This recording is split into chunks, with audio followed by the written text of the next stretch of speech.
Maganda ang panahon kahapon kaya inalpasan ko na ang mga sisiw na nasa scratch pen.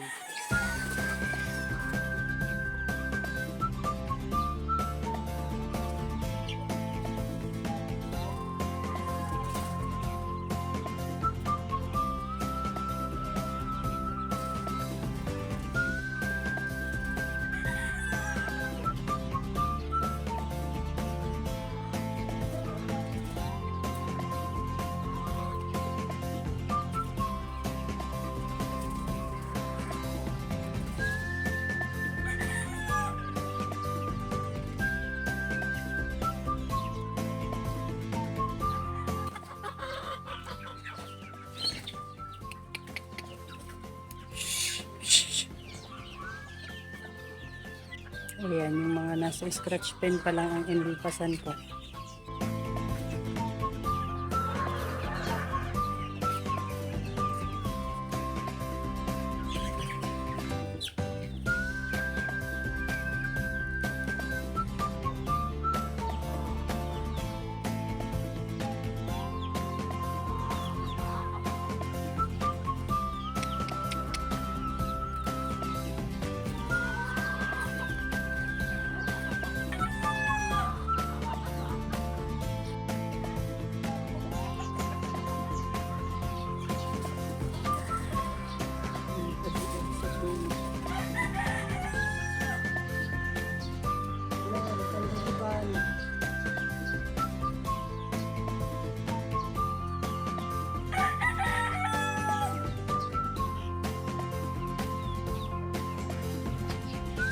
Dito lahat silang nasa scratch pen. Inalpasan ko na dahil malimit na silang magpaluan kapag nasa loob ng scratch pen. Baka magkabulutong pa kaya ayan, inalpasan ko na muna sila. Total maganda naman ang panahon.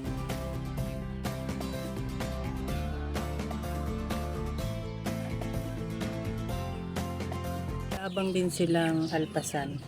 90 naman itong masa. I like it.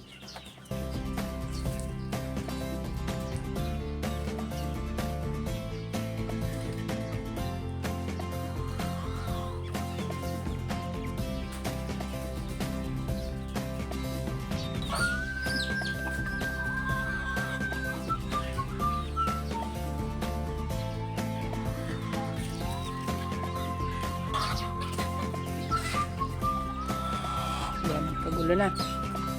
Matapang yung nakatali namin sa gitna, nanunusik ng sisiw. 41 lahat ang bagong alpas. At nung hapon nga, nilinis ko ang palmera sa may talian ng mga stag sa gilid ng bahay. Sobrang dami ang supang niya, kaya kumapal din ang mga dahon, pinamumugaran na ng lamok. Kaya pinutol ko lahat ng maliliit na supang, yung mga matataas lang ang itinira ko para maililom pa rin ang manok sa gilid. Medyo madilim na ako natapos putol ng palmera. Sinilab ko na rin yung mga dahon. Hindi ko ngayon alam kung nasaan yung ibang sisiw. Yung mga nandito sa fly pen na to, alam na talaga nila na dyan sila humahapon, kaya kumpleto agad. Ayan, kumpleto sila. Ito namang nandito sa isang fly pen. Kung saan humapon yung iba. Nilipat ko na lang. At ito namang matagal nang dito nakahapon. Laging naliligaw din.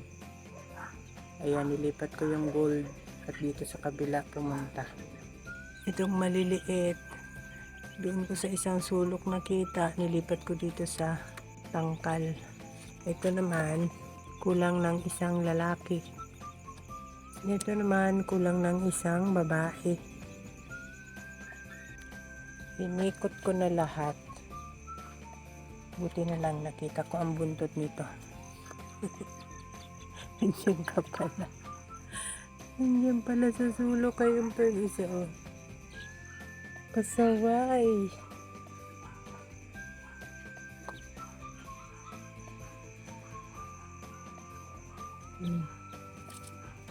Ito pa ang isa.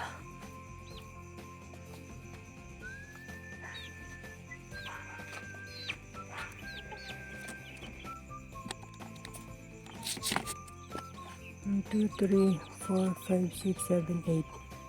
Ayan, kompleto na sila.